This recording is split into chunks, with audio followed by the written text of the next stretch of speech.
आज मैं Kundan Kumar a slumber did my spirit seal की चर्चा करूंगा, जो कि एक कविता है विलियम वर्ड्सवर्थ के द्वारा लिखित। इसमें हम चर्चा करेंगे word to word, lines to lines. उसके बाद इसमें कौन कौन सा लिटरेरी डिवाइस अर्थात फिगर ऑफ स्पीच कौन कौन इस्तेमाल किया गया है, इसमें इसकी भी चर्चा करूंगा। A slumber did my spirit seal एक प्रकार की एलिजी है। एलिजी का मतलब होता है कि एक ऐसी कविता जिसमें लेमेंटेशन को शो किया जाए, जिसमें अपने आप में विलाप को शो किया जाए। और यही केवल एक विलियम वर्ड्सवर्थ की एक ऐसी पोएम है जिसमें इन्होंने किसी का नाम, जिसके बारे में इन्होंने लिखा है उसमें इनका नाम कहीं मेंशन नहीं किया है। ऐसे इसमें लिखा भी है कि it is the only poem of the series not to mention her name. केवल इनका यही एक पोएम है जिसमें उन्होंने अपना नाम, जिसके ऊपर इन्होंने पोएम लिखा उनका अपना नाम इसमें एंट्री नहीं किया। ये slumber did my spirit seal की मैं चर्चा करूँ, ये खुद अपने आप में एक क्या है, तो कह सकता हूँ कि एक अपने आप में ही अलिट्रेशन है, जो कि अलिट्रेशन वर्ड के बारे में आप लोग जानते होंगे कि जिसमें repetition of the initial sound, बार बार जो साउंड रिपीट होता है। जैसे कि एस यहाँ पे देख रहे हैं, यहाँ भी एस है, यहाँ भी एस है, यहाँ भी एस है।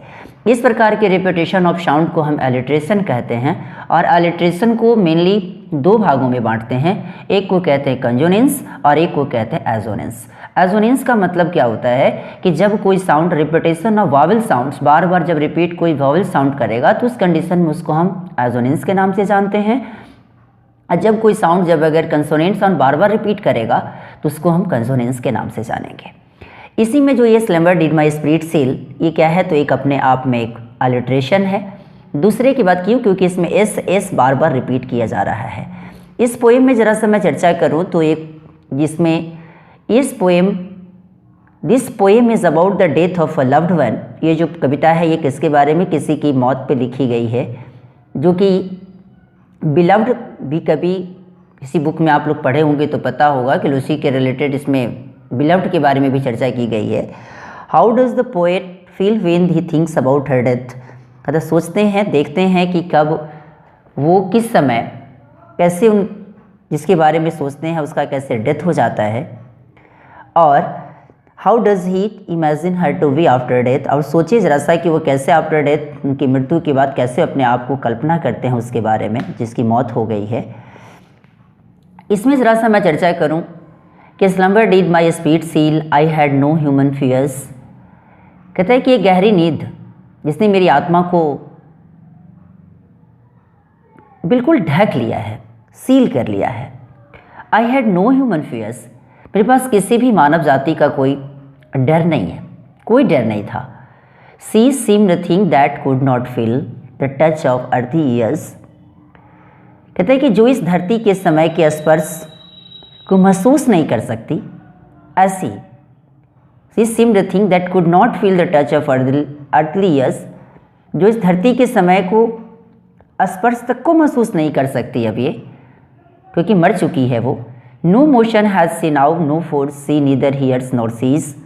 ना उसके बॉडी में ना मोशन है, ना कोई गति है, ना कोई बल है, और ना वो सुन सकती है और ना वो देख सकती है किसी भी रूपों में। स्वाभाविक सी बात है, जब मौत हो जाता है तो कोई व्यक्ति देखता थोड़ी है, कोई नहीं देख पाता। वही वे कहते हैं कि अब वो तो मरते हैं, मर गई है वो, ना वो अब देखती है ना वो सुनती है। Rolled round in earth diagonal course. अब ये डायगोनल मतलब होता है रेगुलर, नियमित, कोर्स मतलब होता है भ्रमण। अब ये बार बार अपने आप में वही नियमित कोर्स भ्रमण बार बार करती रहती। With rocks and stones and trees, किसके साथ, रॉक्स, स्टोन्स और ट्रीज के साथ। और वो बार बार रोल्ड राउंड इधर उधर करती रहेगी।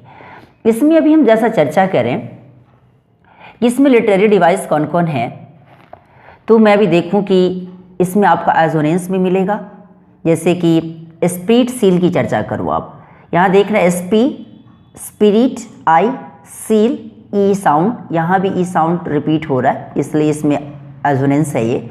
Earthy years, earthly years, I sound इसमें भी अर्थली ईयर्स में भी क्या हुआ है, बार बार रिपीट किया गया है।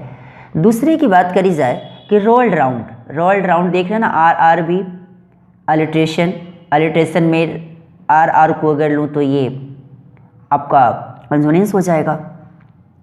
इसमें एक आपका पर्सनिफिकेशन भी है।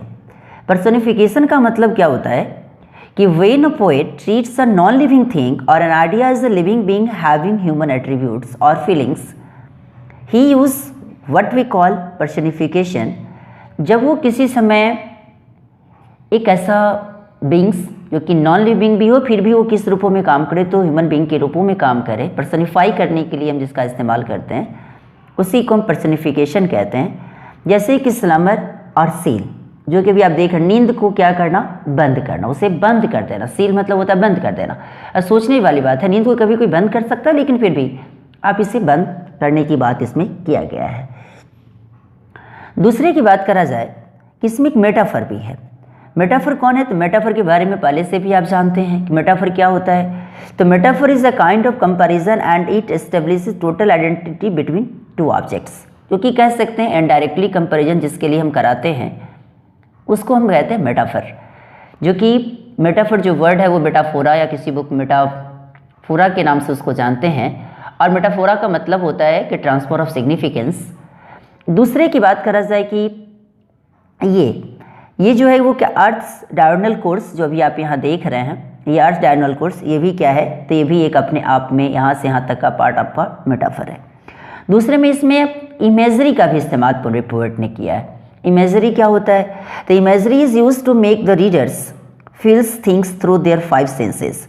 इमेजरी का मतलब ही होता है कि जो कि आपको देखने से ही पता चल जाए और उससे आपके सेंस ऑर्गन्स आपके काम फील करना, समझना, देखना, ये सब काम शुरू हो जाए, उसी को इमेजरी कहते हैं। जिसमें इसमें roll round in earth diagonal course with rocks and stones and trees, ठीक है। ये सारे सिंबल जो कि इमेजरी के रूप में इस्तेमाल किए, जैसे कि रॉल राउंड, अर्थ, ये डायगोनल कोर्स, ये सारे के सारे देख रहे हैं कि क्या है, तो नियमित रूपों से काम करने वाले, भ्रमण करने वाले हैं। रॉक्स भी किसी चीज़ों को शो करना, स्टोन्स भी, ये भी इमेजरी ही है, ट्रेस भी है, ये सारे के सारे इमेजरी के रूप में ही लिटरेरी डिवाइस में इस्तेमाल किए जाने वाले ये इसमें वर्ड्स इस्तेमाल किए गए हैं। वर्ड्सवर्थ ने इसमें किसका नाम दिया है? तो एक लूसी, जो कि एक एक्सटर्नल साइट के रूप में इसमें इस्तेमाल किए जाने वाले एक कैरेक्टर के रूप में इन्होंने दिया है। जो कि लूसी क्या है, तो एक बिलव्ड वन कह सकते हैं, नहीं। और अभी ये और जो इन्होंने लिखा है ये किसके मरने पर लिखा है? तो लूसी की मौत पे इन्होंने लिखा है इसे, नहीं। और ये वीडियो आपको कैसा लगा इसके बारे में लाइक, सब्सक्राइब एंड कमेंट करना ना भूलें और इसे शेयर भी करें। Thanks a lot.